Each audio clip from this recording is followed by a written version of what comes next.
When we create classes in our class diagrams, we have to figure out what kind of relationships we can use to have the classes communicate with one another and work with one another.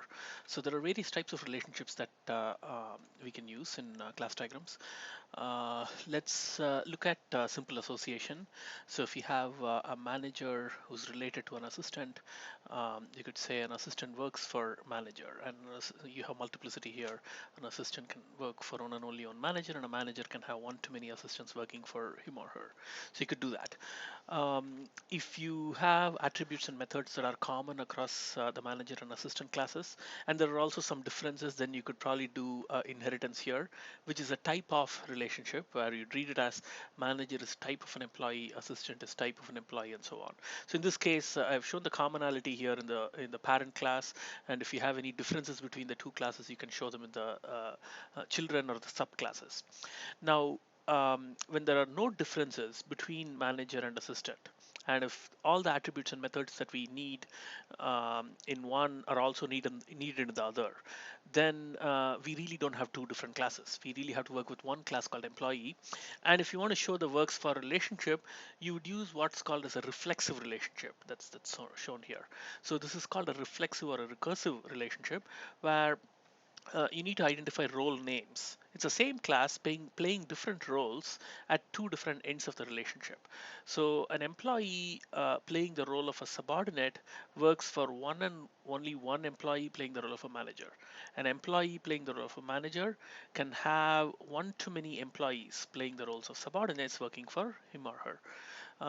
So it's a little more complicated to read the relationship, but it's fairly simple if your requirements are such that there is no difference between a manager and an assistant.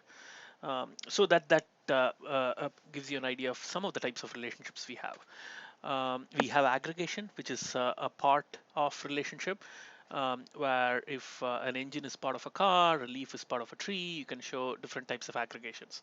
So the empty diamond here is called shared aggregation, and the filled diamond here is called composition.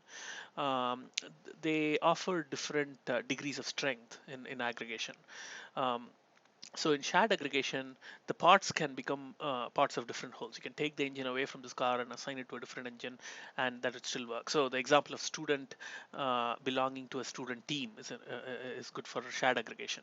With composition, the parts live inside the whole and are destroyed if the whole is destroyed. So if you destroy the tree, the leaf is destroyed as well.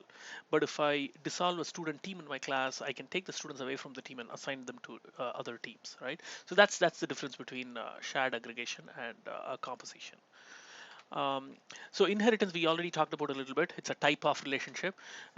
When you worked with programming classes, you would have thought about code reuse as one of the reasons why you wanted to do inheritance. But for us, the goal is different.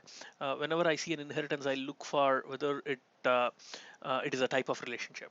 The credit card payment is a type of payment. Check payment is a type of payment, and so on. A part-time employee is a type of employee. So that's the kind of relationship we'd be looking for.